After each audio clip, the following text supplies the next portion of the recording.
Hey guys, so I actually forgot to film anything yesterday. Today is day 2 of my virtual portion of my sleep tech training class, and yesterday was a little bit overwhelming. I'm not gonna lie, it was a lot of information to take in, and I feel like every single day is gonna be like this. We took our first exam yesterday. Well, actually, it was due by 10 o'clock this morning, but I took it yesterday before I left work because the way that my schedule is this week, I am scheduled to get here like 2 hours before class starts and stay a half an hour after class ends. So I used that half an hour to take my first exam. It is not graded yet, so I can't tell you how I did. There's only like 1 or 2 questions that I really didn't feel super confident about my answers to. So I'm hoping that I did well. It's just a lot of information. Like, we went over the roles of a sleep tech, kind of what sleep techs do, how to get the different credentials as a sleep tech, and it's just a lot of information. For 6 hours of class, like, we went through 7 chapters, and that's a lot of information. I think a lot of us, there's 4 of us in the class, including myself, and 3 of us have prior healthcare experience. Out of the other 3, it seemed like I was the one that had the most, like, night shift sleep tech experience.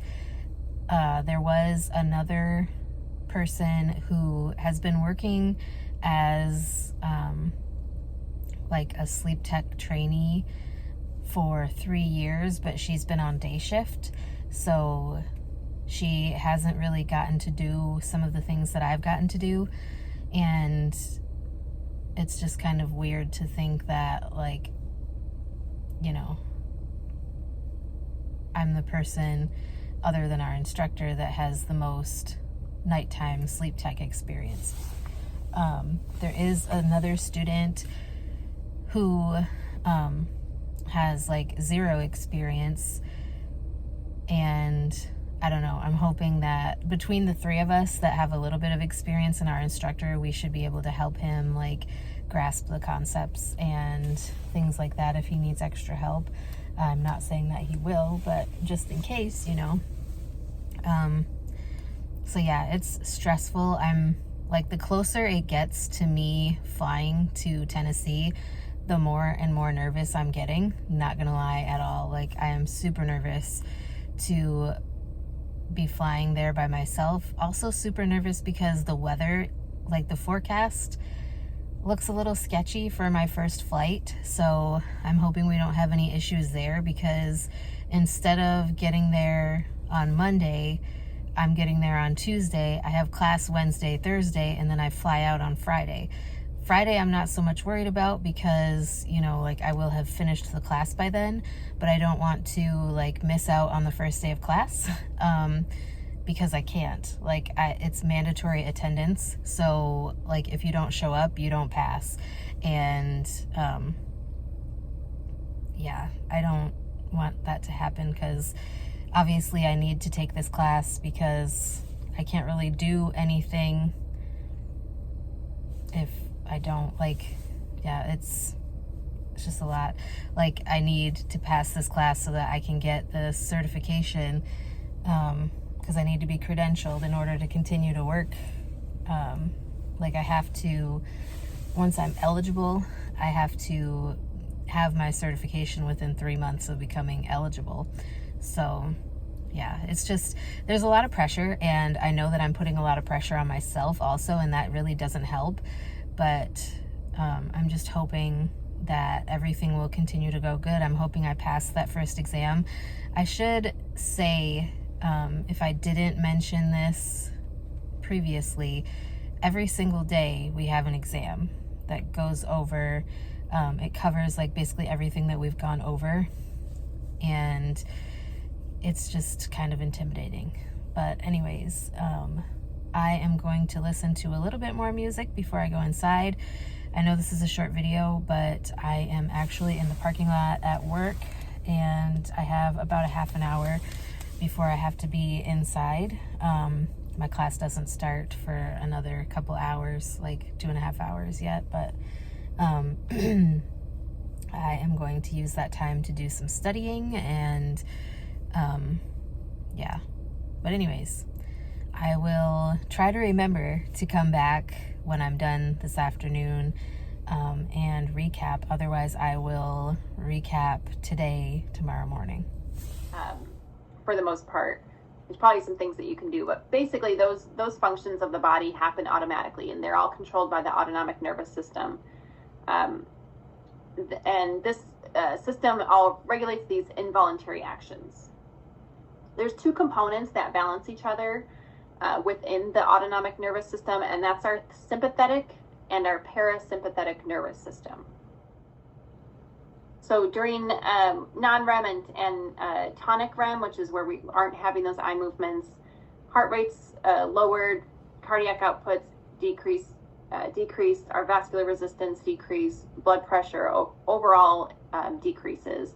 The only major difference is that in phasic REM, when we're in that active stage of sleep and our eyes are moving, our heart rate increases a little, and then blood pressure also increases. So it's 3 p.m.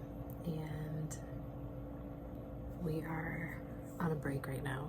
We just finished going through like the cardiovascular system and different effects that sleep has on the cardiovascular system. And it's a lot of information.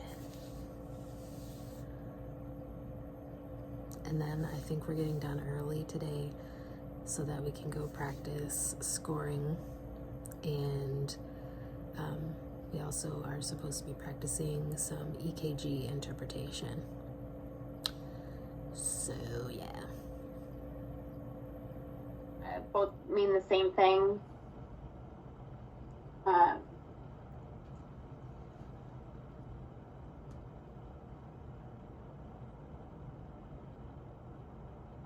Ready.